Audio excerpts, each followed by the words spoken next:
Boom, international episode. I have somebody who's up in our hat in Canada and somebody who's across the pond in England. Simon Lancaster, Mark Bowden, how are you guys doing? Good. Very good. Very well. Good to be with you, Eric.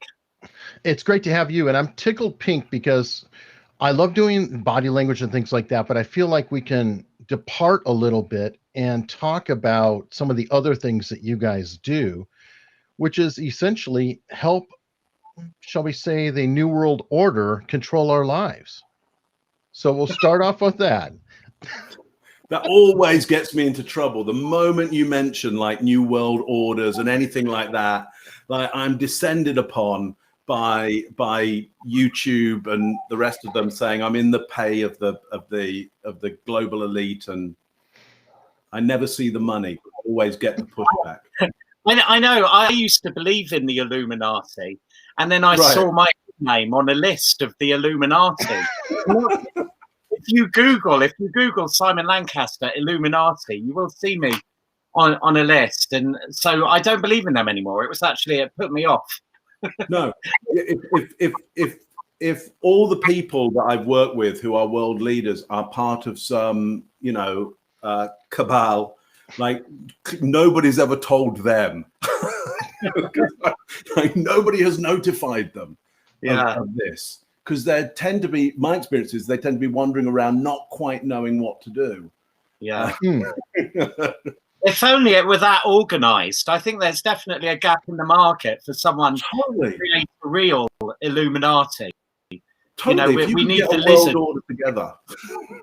Yeah. If you could get a world order together, that would be like you'd have a lot of people signing up going, yeah, I've been waiting for you. Where have you been? Well, let's start there. Okay, let's say that I'm a budding wannabe town leader. I got to keep my aspirations in check. What would hiring a couple of folks like you entail? I mean, how would you start putting together your candidate or leader, if you will? Do you want to go first, Mark? Go for it. That was the silence of you go, Simon. I mean, I really want to get to know them. I want to relax them. I want them to open up. The last thing I want is someone to be uptight and showing me their worst self. Do you know what I mean?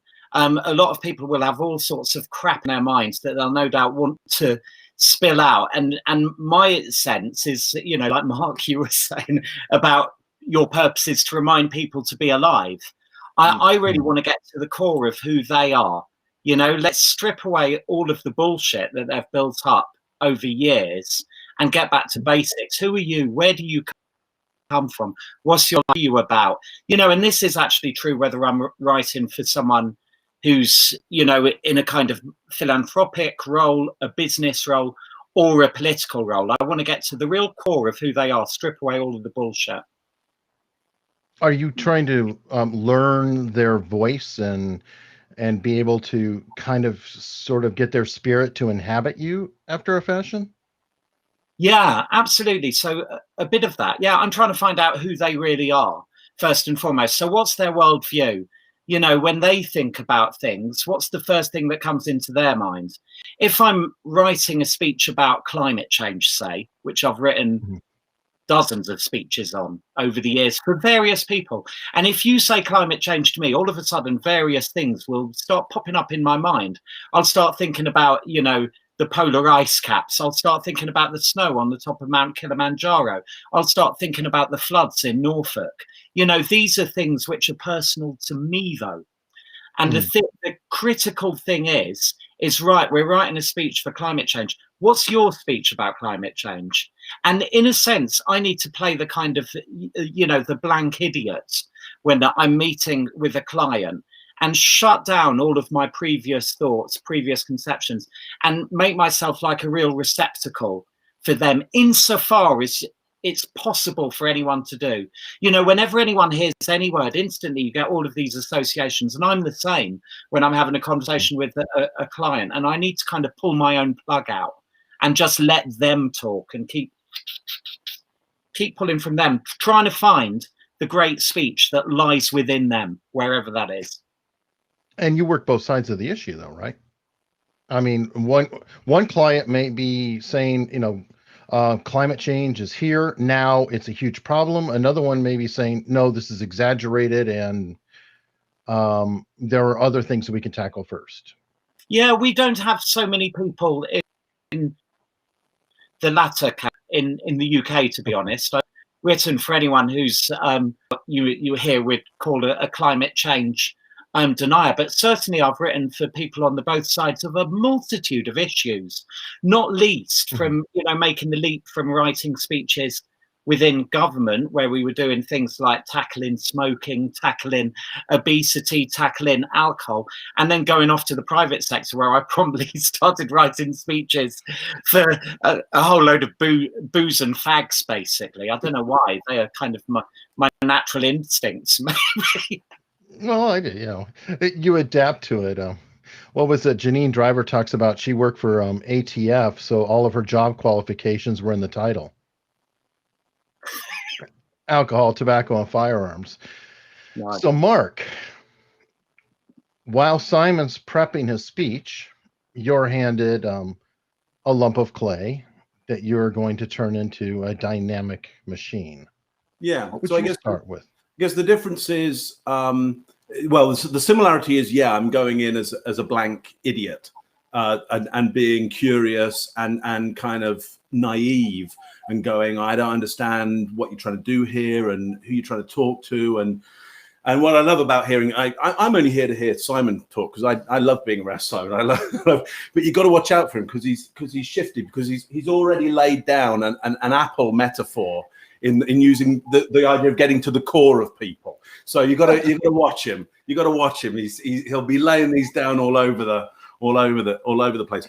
So I'm not so interested in the core of the person. What I'm really interested in is the people who aren't already going to vote for that person.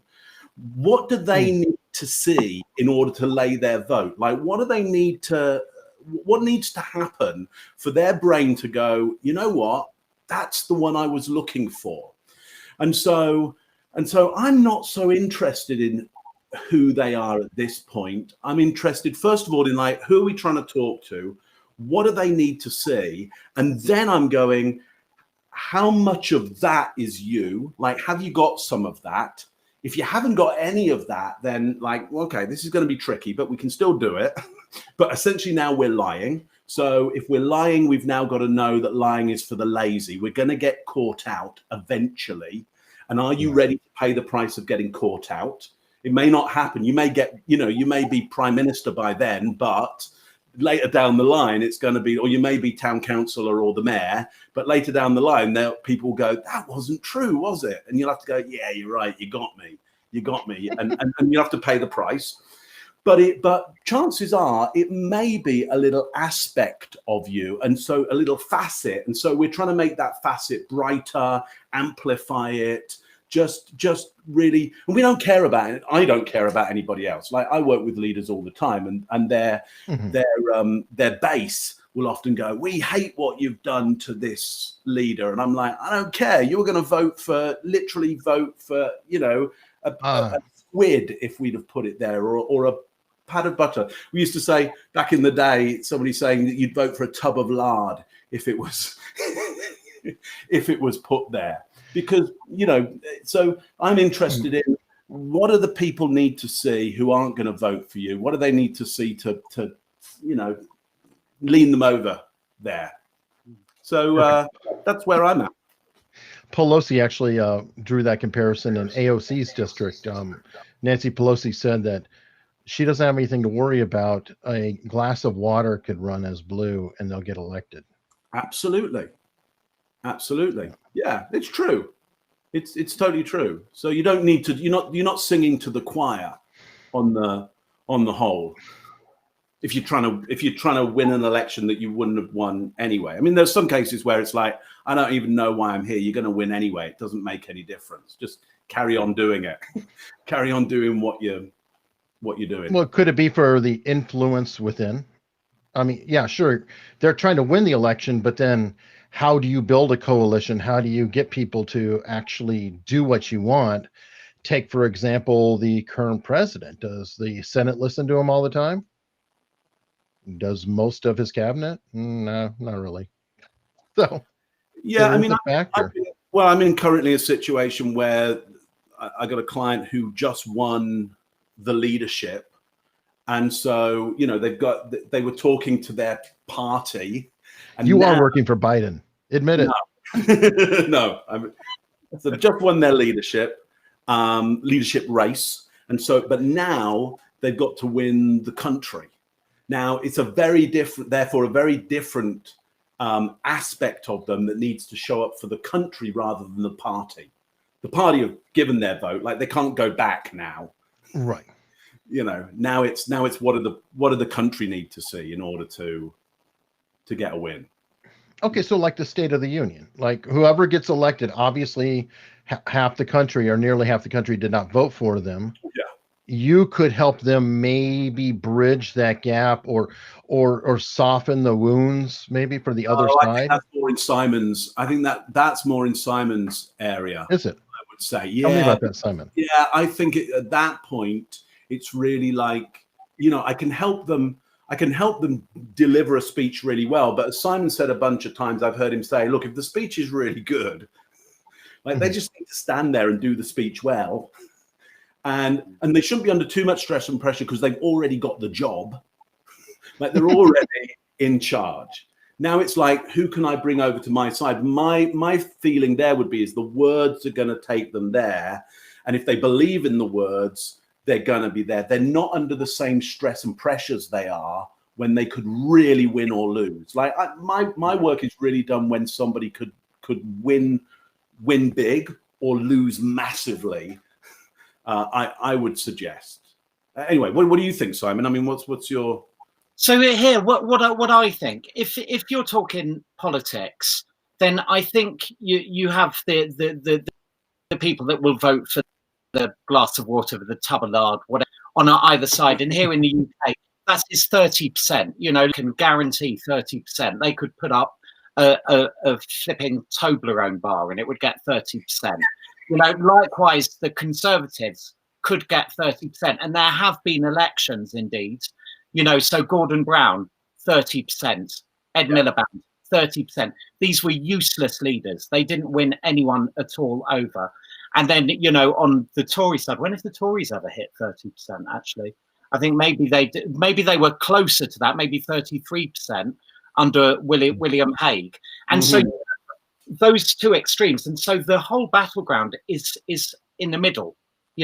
That's what you get in politics. In business, you get a similar dynamic where you get the 5% who are going to cheerlead all the way down, and they'll say, "You're so brilliant, Mr. CEO, we're backing you." And then you'll get the 5% who'll be saying, "What a tosser," and so to this group of people in the middle. And in my view, the best way to win over those people in the middle is by being a human being, by forgetting all of the tribalism, forgetting all of the substance, actually, and just bringing out your own character, your own personalities, what in ancient Greek rhetoric they described as ethos, and that's why when I'm chatting with a client, my very first thing is, who are you? What are you really about? Let's strip away the bullshit.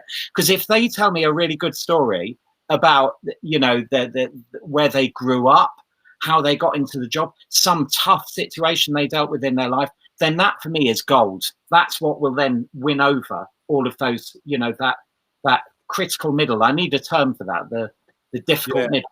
I totally agree with you. So I had a situation where I had a prime minister, and he'd been in for a good long time, doing incredibly well, but kind of universally unliked by most people. But that doesn't mean you can't win and you can't stay in being unliked. It's not a beauty contest. Right. Here in Canada, you only need 33% to have a majority. So, it's most people, if you're prime minister, most people didn't vote for you on the whole, most of the time. Okay. So most people don't like you. And even some of your own people are not too fond of you, but they just wanted their party to be there. So I had a situation where we got somebody universally unliked. And I say this, Simon, because you'll love it, because we're both Beatles fans. So I got him singing with a little help from my friends with Yo-Yo Ma on cello. Yeah, exactly. And in party political broadcasts or broadcast to the nation, he'd have his Beatles mug on the, because he was a massive Beatles fan, like nothing more than to sit down with a pizza, can of Coke, and talk about the Beatles or do a sing along, and loved hockey as well, loves hockey. So that is the thing of, okay, we've got to present what the human being is here. And that's the job of nonverbal as well, and the signs and the signals that you can put around people that cause people to go, well, they're just like me, really, aren't they? Yeah. It's finding those points of connection, which could be absolutely anything. It could be about the music, the place they grew up, the fact they're watching a particular TV program that everyone else happens to be watching across the country. These are the things that, for that group of people in the middle that do not live and breathe politics, they're the things that really, really matter. And so I'm always trying to, I'll have my first meeting with them and I'll be hoovering up every bit of personal info that I can, so that I through their speeches forevermore. My favorite Beatles song is this, that, or the other. Or, the Beatles. I've worked so many speeches out of them. We've done "Come Together," done "Imagine." I've not managed to "I Am the Walrus" yet, but I'm hoping. You know what, Simon? I got to show you something. Hang on there a second. I'll be back in a moment. Hang on, don't go away. I got to show you something because you'll like this. And the guy's a yellow submarine. What? Oh, look at that! Fantastic. I thought you might like. I thought you might like that one. Remember the picture of Lennon next to it. The original poster inspired the song being for the benefit of Mr. Kite, that I believe they found in an antique shop in Sevenoaks when they were filming the video for Strawberry Fields in Penny Lane. You've shown me yours. Now I'll show you mine. Go on, then, go for it. Oh God, it's nerd fair. Did you know you were going to get this, Eric? You see, the thing is, Mark, you have your fantastic bit of advice about how you should have a little smiley over your web camera, which I think is really great. But there we go. Next to it, preferably, not over it. Yeah. my Post-it note kept falling off my Mac. And so instead, I went for this. Oh, beautiful. Beautiful. Makes me smile. Makes you smile every time. Yeah. So the first time Simon and I met, we were in, I don't know, Norway or Sweden or probably both. I don't quite know where we were. Or Denmark. I can't even remember. Out in the middle of nowhere. And we had a great dinner together where we basically just talked about the Beatles and politics and metaphor.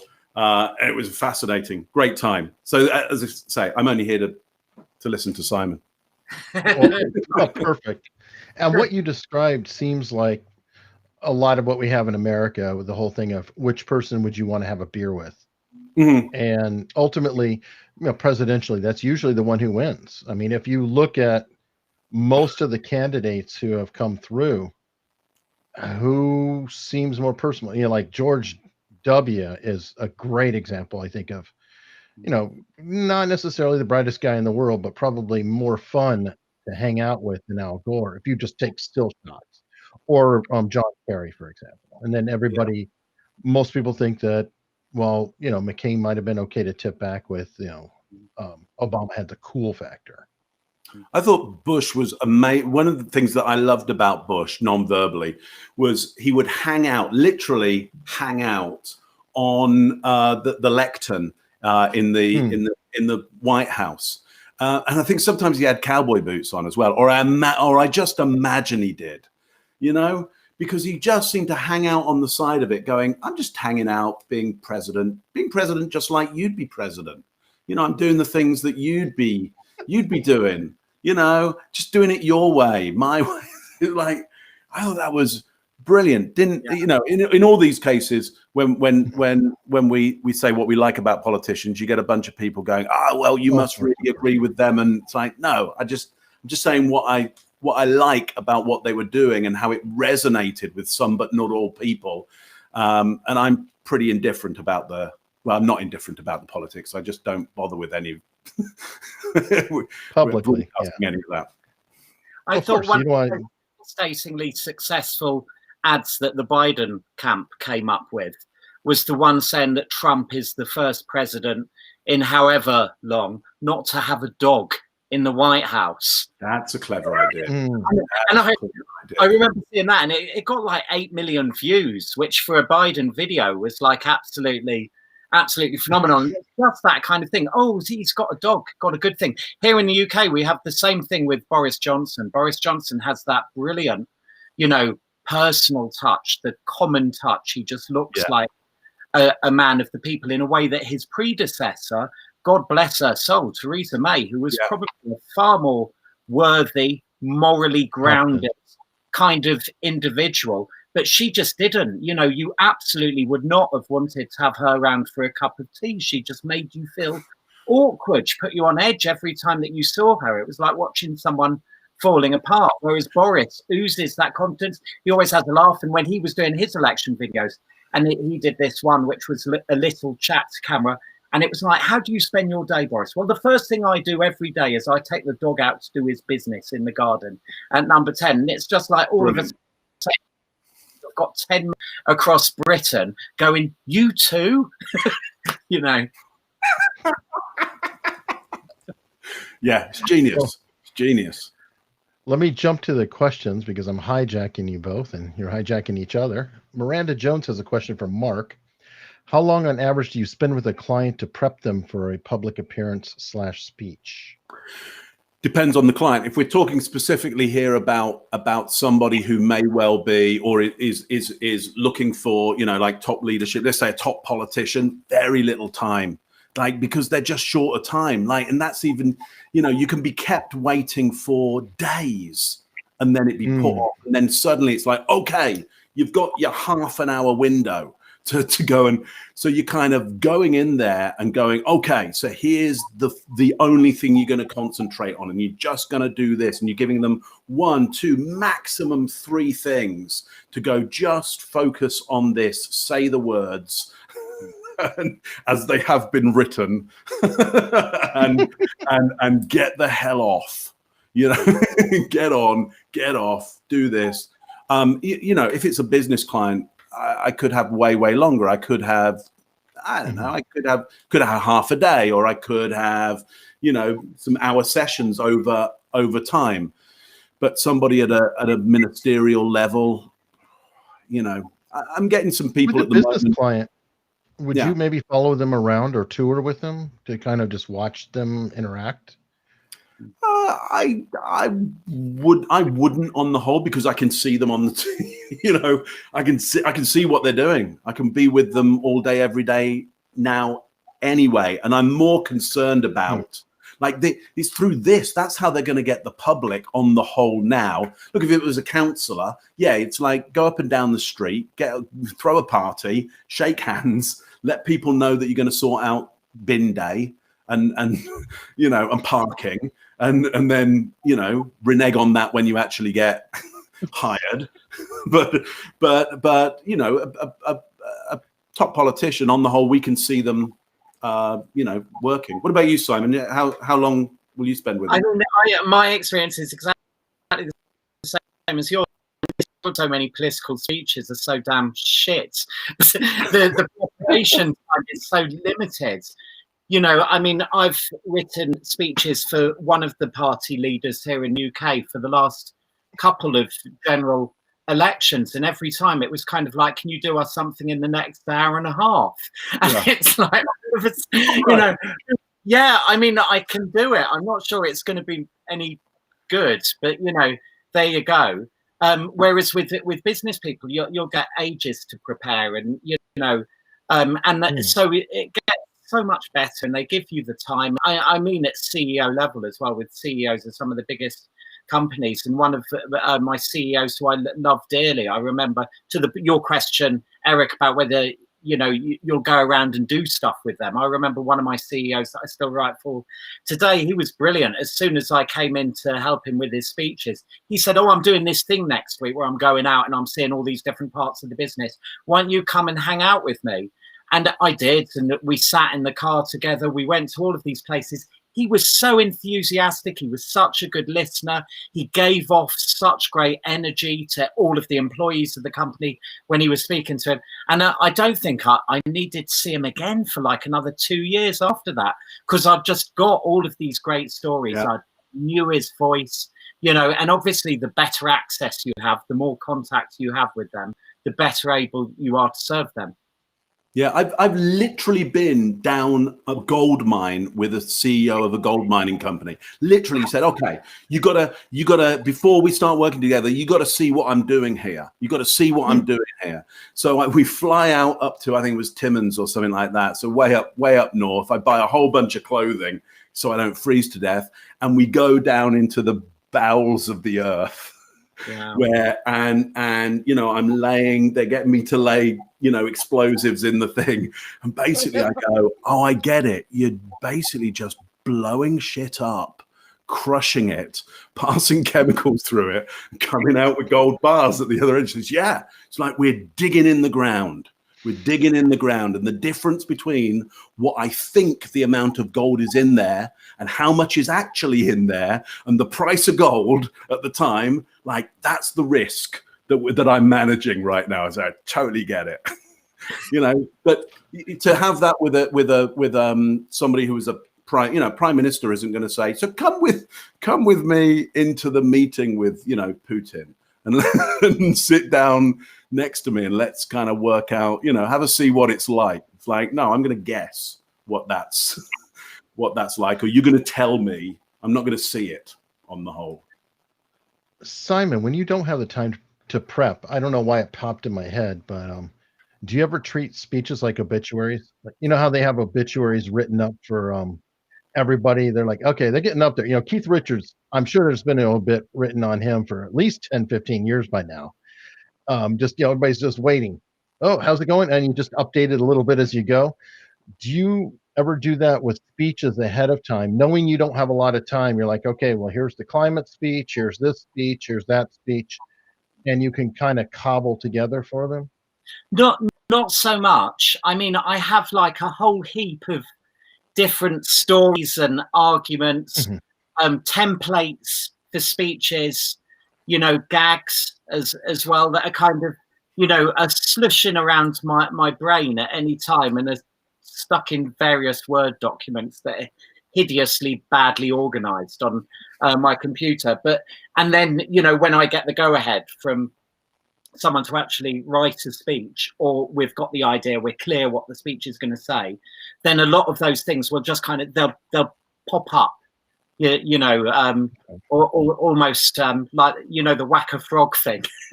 It's like I'll be writing, and then all of a sudden another idea will pop up, and I'll be like, and it'll be maybe, you know, a fact, a stat, or something, or a story that I've seen somewhere before that I'm like, oh yeah, I can crowbar that in here. But no, I wouldn't have them prepared, ready to go, quite like an obituary.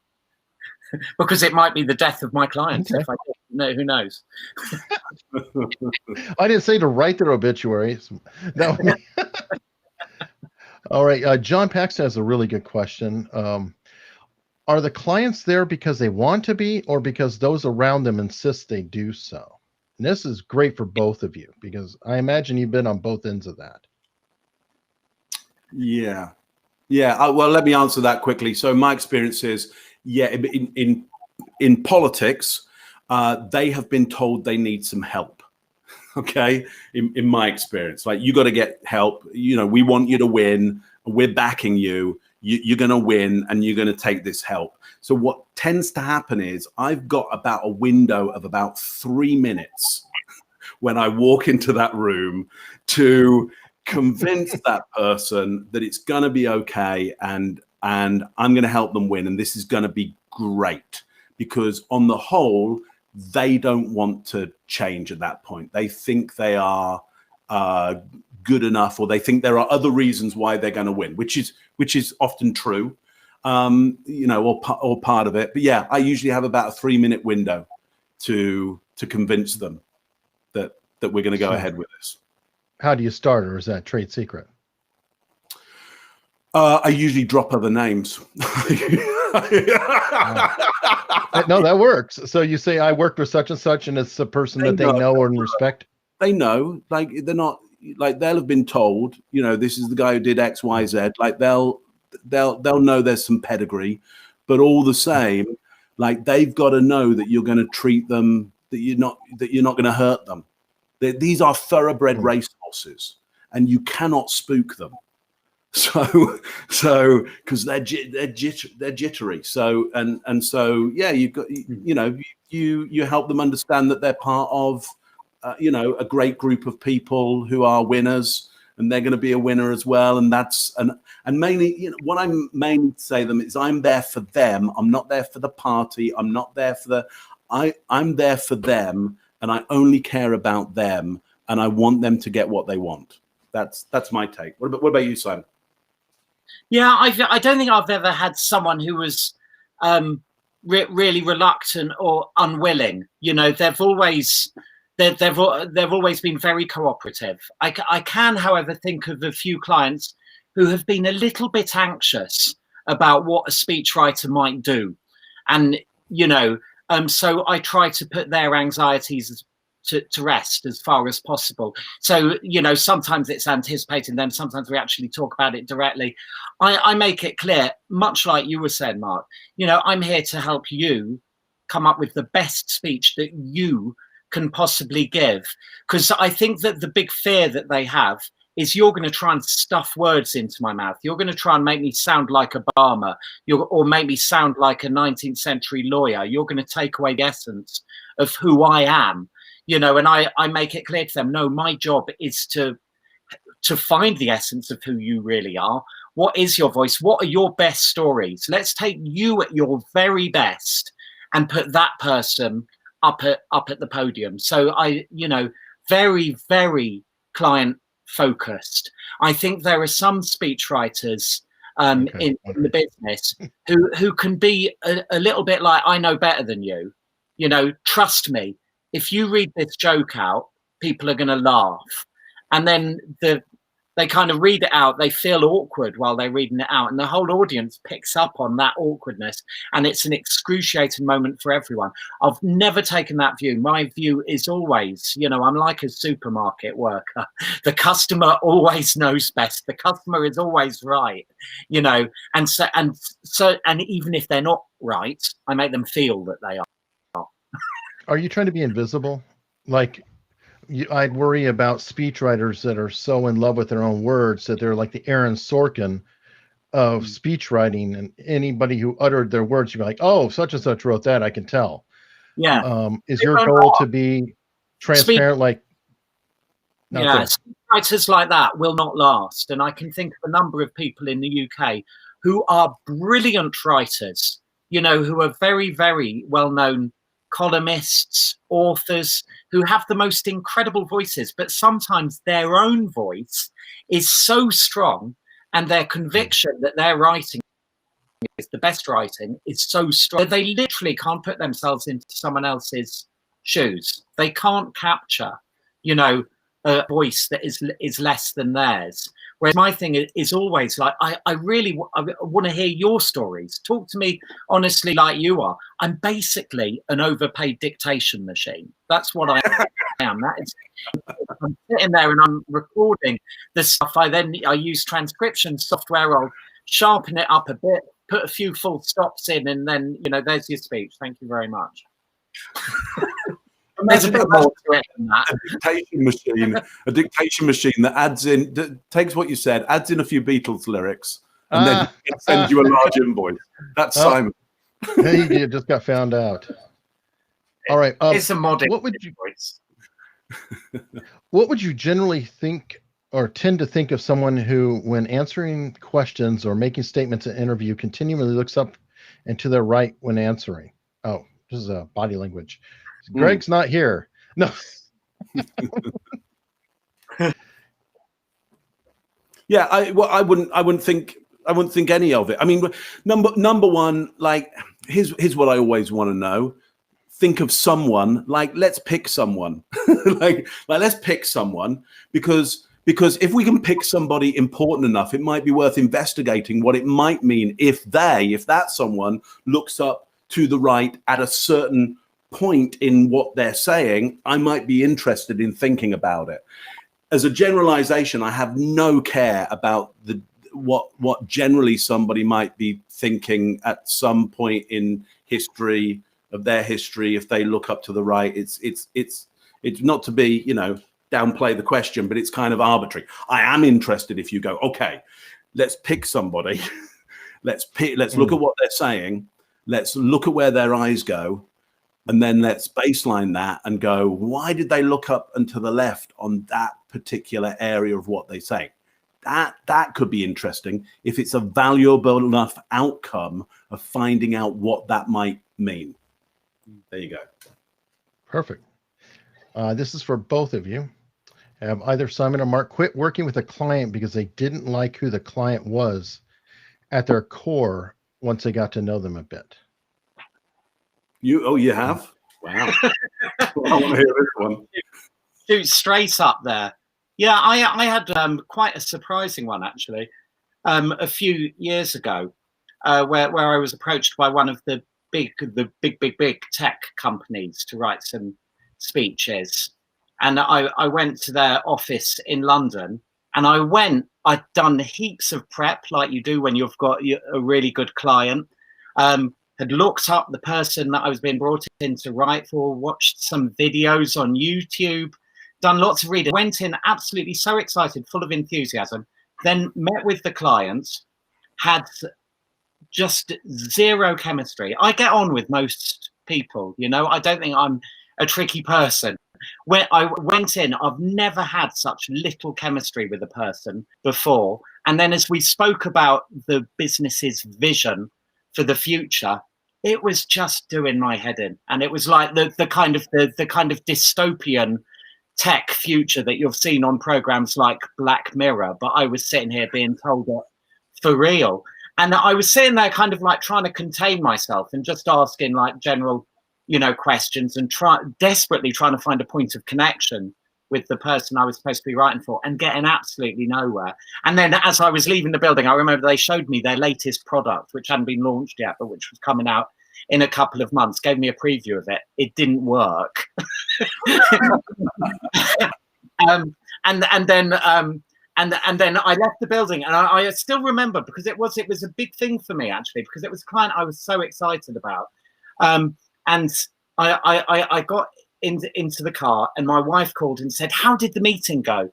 And I was like, "Oh my God!" It was just really weird. I could barely speak. I was so, it was such a drop down on my expectations. If someone really disappoints you, you don't even know about it almost afterwards. And she was like, well, my wife was like, don't take it. If you're feeling like that after your first meeting, trust your instincts, don't do it. And I'm sure that she was absolutely right. So I left it a few days, and then I wrote a Dear John letter. It's not you, it's me. In actual fact, looking at my diary, I've got too much on and stuff like that. But I didn't actually come clean about it. It was comfort with the individual, and also comfort with the client. Mark, come on, you must have some taste. No, I think I'm slightly more unscrupulous than you, I think, or probably desperate than you.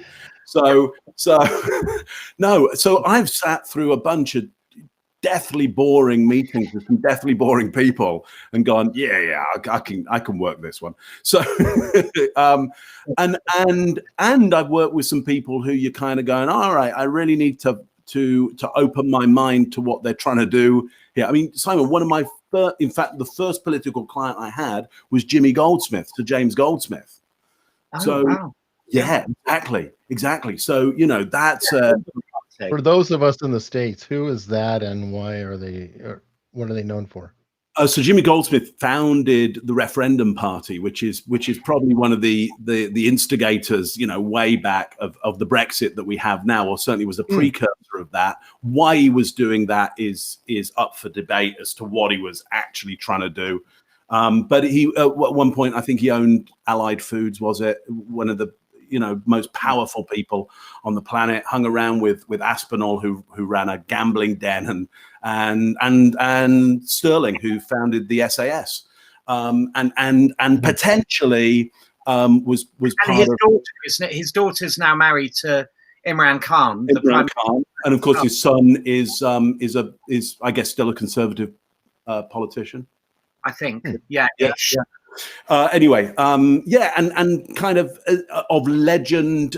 So Aspinall was legendary for hiding. Oh God, what's his name? Lord Lucan. Lord Lucan.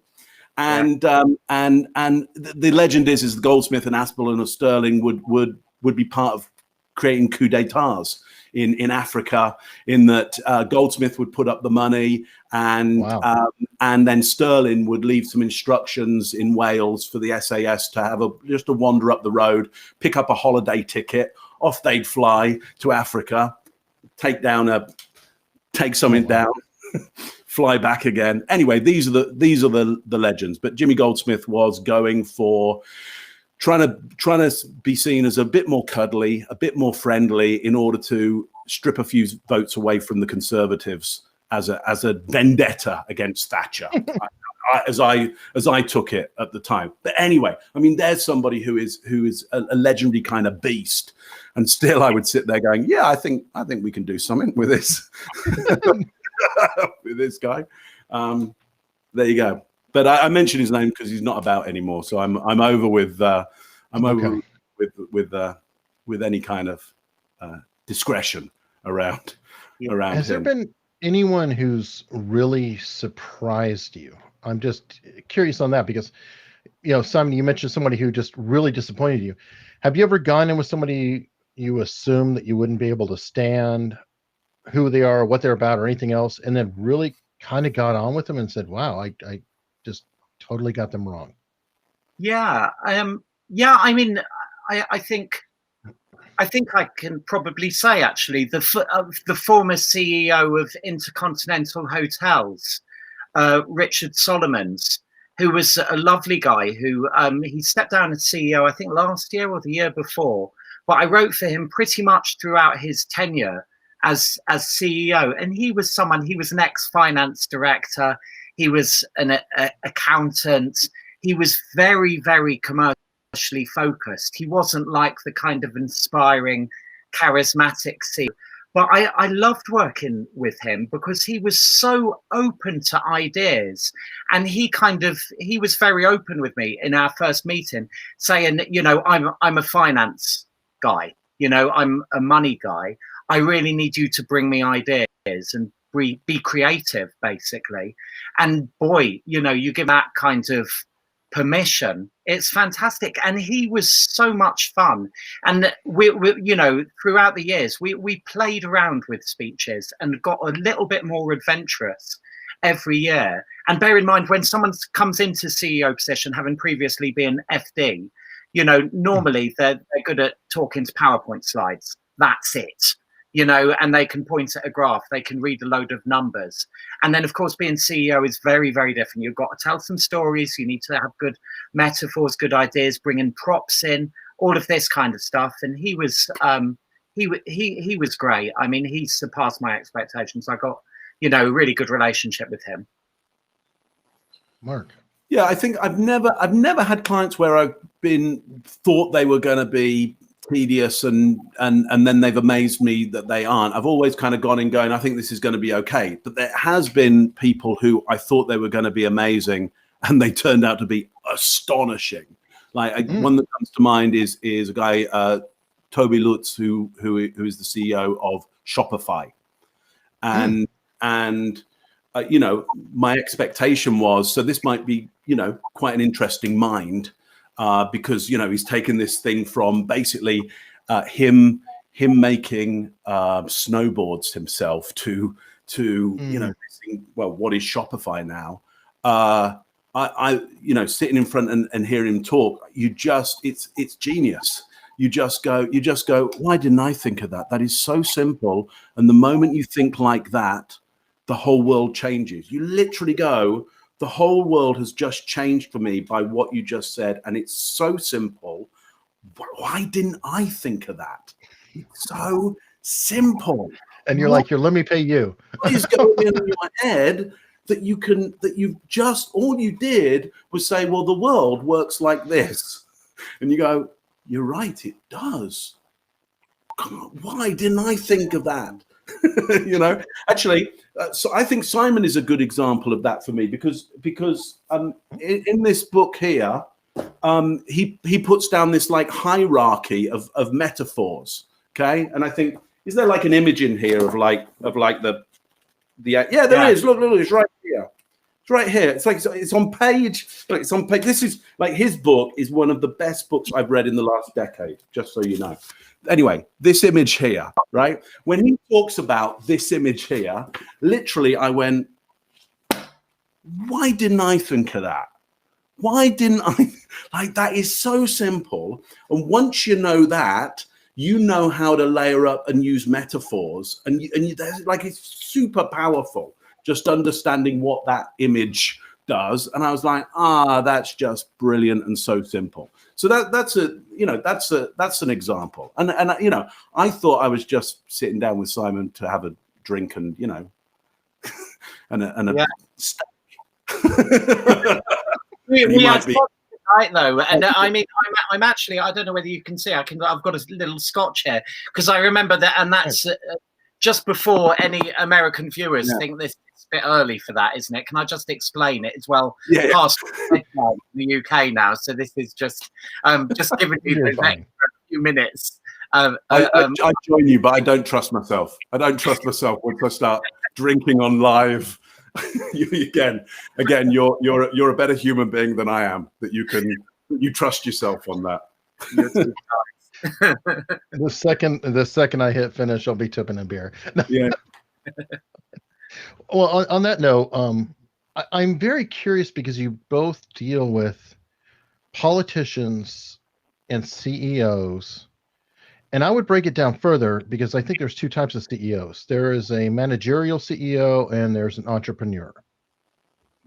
Have you noticed different tendencies? And we'll just say that's three categories. Then you've got a politician, a manager, and an entrepreneur. Do you notice similarities or traits between them, and how do you approach them? We'll start with Simon. Okay, so instantly, as soon as I like the little division that you've come up with there, that's nice. And instantly that slotted for me in kind of caution to risk, that the politician is even the most outwardly courageous politicians are very, very, very risk averse, and will do something courageous only after years of thinking about it, and so you have politicians there. Then you have the managerial CEO, and you can nudge them to take some risks. And then you have the entrepreneur, the self-made successful billionaire entrepreneur. And I've worked for a couple, and those guys, oh my goodness, I mean, they're next level. They literally don't give a shit what anyone thinks, and they will say anything. And for me as a speechwriter, you can have more fun with a speech the more risks you take, So in actual fact, political speechwriting, which is how I started my career, was probably the most boring. It's the one that's glamorized the most. Mm-hmm. Can't really, most of the time you're sticking to a very tightly agreed script, and you have all sorts of powerful people breathing down your neck while you're drafting your speech. You don't have that much freedom. As soon as you get into business, they're like, you want to burn a suitcase of money on the stage? Shit, let's do it. You want to play with remote controlled cars on the stage? Yeah. Great idea. Yeah, let's have a drone flying over the auditorium, and you're like, this is so much fun. and then so I have it. You have good fun in the middle. What I find actually with the entrepreneurs who are a bit too risky at that side, sometimes you do need to rein them in a little bit and just just think about how that message is going to land with people out there. Not everyone out there has £1 billion in their suitcase. So, yeah. Yeah, I think I would agree. You know, I agree because I'm listening to what Simon's saying and going, oh yeah, that is quite a good way of looking at how you've hacked those up, which is, yeah, politicians won't take a lot of risk. You know, when I think about risky stuff I've done with politicians, it's like, okay, so let's sing the Beatles with Yo-Yo Ma on a big stage. Like, why will I do that? Like, people will laugh at me. They already hate you. It's like, what? It's like they already, like, nobody likes you. It's like, what? You got nothing to lose. You got everything to gain out of this. And then you've got, you know, the Richard Bransons of the world who are just like, yeah, let's do it. Let's do that. Well, you might die. Well, whatever. It's like, so what? You know, it's like the thing of him, you know, starting an airline and people going, yeah, but British Airways will kill you. And he's going, yeah, no, I think we'll be going to, no, they will literally end your life. They will send people out to shoot you. It's like you won't survive this. And him going, yeah, let's do it anyway. You know, and so there is that. But yes, they can, well, you know, they won't stick to scripts, and they, you know, you'll work with them. And then, you know, that morning they'll go, yeah, so I've thought of something else completely. It's like, okay, yeah, all right. Well, do you want to run it past us, or no, I'm just going to go on and do it. Okay, goodbye. Yeah. Okay. We got a question I'm sure that you guys could see coming a mile away. And I don't know if you can or cannot, because obviously you sign confidentialities and all that. And I'm going to say it's a question for both of you. Are there any YouTube clips of someone you coached that you'd be willing to or comfortable telling us about? So people can kind of look at examples of, you know, people you prepped or anything. Yeah, well, yeah, I'm not going to tell you about any, but here's what I would say is it's pretty easy to check out people who have worked with me or are using my techniques now just because people know about them, which is just look for people who are consistently using lots of open palm gestures at exactly navel height. You know, that's the truth claim. Pretty much like, oh yeah, that's Mark, or some other trainer has read my books, or some of them actually just, you know, come and get trained by me, and then, you know, but a little bit of in many cases a little bit of knowledge is a bad thing, and you know, I've got all kinds of, if I have to go up against my own training, I've kept some stuff back. It's okay. I've got some of the arsenal still hanging in the back there. Yeah, I mean, look, you know, go and check out who's sang the Beatles on stage with Yo-Yo Ma. Oh yeah, there we go. You kind of gave that a little bit. I don't know, maybe lots of politicians have done that. So I don't know. With Yo-Yo Ma, absolutely. Yeah, it's common. Well, I will tell you both really quickly. I dropped your names because I do a lot of name dropping too. How do you think I get guests? Cool. And folks, you can help me drop fewer names by subscribing, because the bigger my numbers get, the fewer names I have to drop. Yeah. And I can become a name. I think probably the more popular you get, the more names you end up having to drop in order to move to the next level of popularity and the next level of popularity. Well, I'm going to drop one now. David J.P. Phillips. Yeah. I had him on and immediately told him about all of you, and he felt really honored to be mentioned in your company. So I just wanted to tell you both that. Well, he's a live wire, isn't he? He's good. Yeah, he's good. Yeah. Wasn't he with us in Sweden? Have I imagined that, Mark? Yeah, he's Swedish or Danish, or I mean, I'm going to offend everyone. He's half English, half Swede, but he lives in Sweden, Stockholm. Yeah. He's like if you take Chase Hughes and a Mark Bowden love child, that one might be David JP. That we've already got one of those in this kind of tank, kind of hanging there, some embryotic fluid being experimented on by an alien race right now. So just so you know, yeah, he's a live wire, and I love the stuff he does. I love how he shows up in this Swedish mansion all the time. I love the idea I'm sure it's not his, but I love whatever works, man. Yeah, Hey, like, you know what? He covered PewDiePie, and maybe he's really, hanging out at PewDiePie's joint. Maybe, yeah. All right. A little bit of a darker note. Did you guys ever coach somebody that deep in your heart you wanted them to lose? Let me answer that quickly. No, I've always wanted them to win for them. Yes, politically, I've kind of gone, I don't know whether this is a good idea or fits with my particular politics, but I've always wanted them to win for them because they believe they're right. And that's okay. That's their belief, and they believe they're right. And I might believe they're not right, but still want them to win for them. What about you, Simon? Yeah, I mean, in political terms, I've never had a real, I've always kind of worked for the set I felt comfortable with, and I'm not really tribal about politics. Do you know what I mean? I'm not one of these dyed in the wood. I go with the leader. You know what I mean? For me, the most important test is, are they someone that you would want to, not have a drink with, but just someone that you would trust. Probably instead of having a drink with them, someone you'd trust to look after your kids. I think that's probably a better way of judging, whether or not you want them to run the country.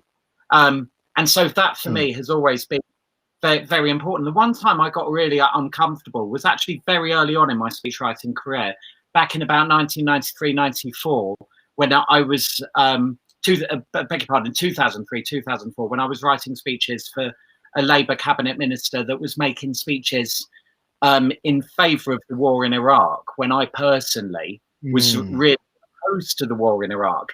And that was very, very tricky. And I felt really, really uncomfortable about that, really quite challenged with it. And, a lot of people have this in their work. It's not just if you're working closely with politicians, you work for businesses, you can feel your values are being challenged sometimes. And the way that I dealt with it back then, and I'd advise anyone watching to deal with a similar values clash in the same way, just go traveling around the world for a year. That's what I did.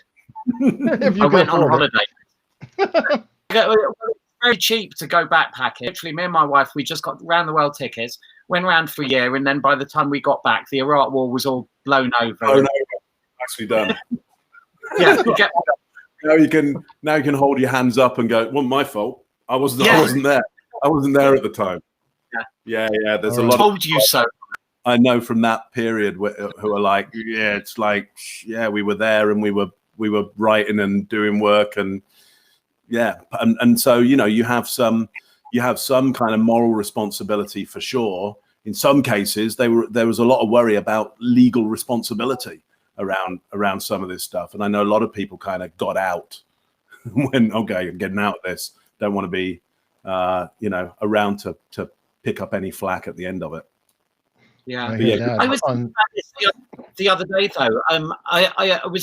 I've been asked to speak at like the Washington Speechwriters Conference about writing in these new times and about the morals. How do you make sure that you're working with the good guys? Is the question that the organizer has put to me. It really, really got me thinking, actually. And I think, we're in quite a luxurious position as freelancers that we can choose. And I was, having had this question put to me, I was like, is there anyone over the last 10 years or so of my business that I was really literally just being mercenary? I was just doing it for the money. And I don't think there was. I think they were all of them. They were gigs that probably I'd have done for nothing, either because I liked them as a person, or I agreed and I wanted to help them out like we do, or I just wanted to see them succeed, so the money has been just a bonus. But I think when you're working in-house with people, when you're in an in-house team, then your values are going to get challenged, I think, more and more. As a freelancer, they kind of need to keep you on board a bit more, I think. Yeah, I think that's tricky because, I mean, just recently now Purdue has been, totally, destroyed, possibly or probably quite rightly. They were a client of mine. I remember working with Purdue and working with doctors in order to help them kind of convince doctors to prescribe, their narcotic, addictive Oh, And wow. at the time, some of the argument was, and it seemed like a decent argument, was okay, but there is some serious pain going on, and we what do you do when you have this this pain which is intolerable, and yes, an addictive narcotic that relieves that pain. Now, you Well, they could were argue claiming it was not addictive at one point. there were other options which weren't being put forward or weren't legal, or I understand that. But in some cases, it's there's some complexity to it, and we get involved in something not that simple and a little more complex. Well, yeah, on that note, and we've got a hard out, so I can't keep this going because Simon Right. eventually has to call it a night. Mark, actually, Mark, you might have just done that. Right. Can you explain a really difficult situation with a person you have dealt with? Yeah, I've had I've had clients who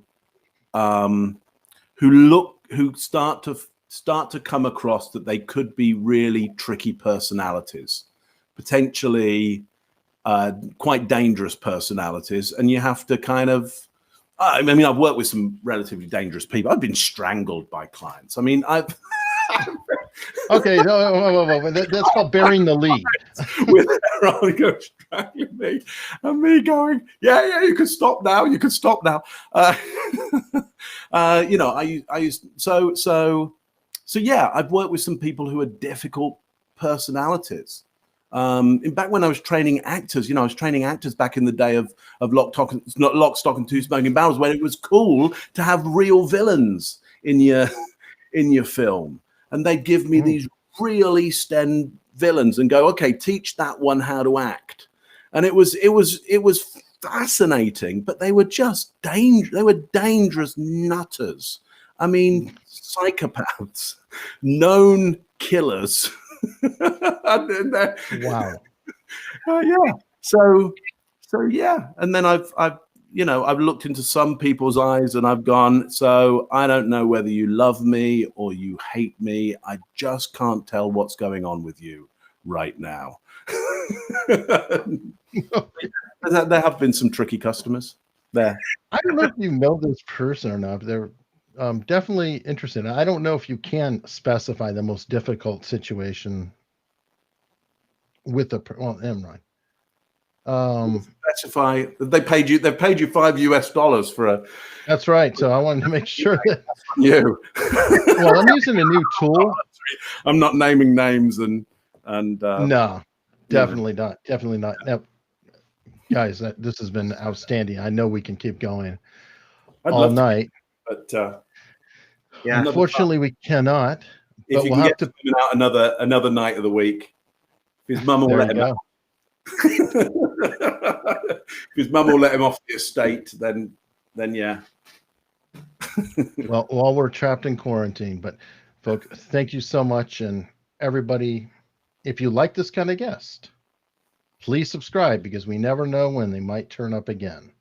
And I have some other amazing people coming up. As a matter of fact, I just had Chase Hughes on a couple of weeks ago from the behavior panel. I've had the behavior panel on 3 times. I have Scott Rouse coming on with Viva and Barnes, and that is going to be quite an amazing match. And that's in 2 weeks. Next week, I have Michelle Dressbold, who will be doing handwriting analysis on people who are submitting.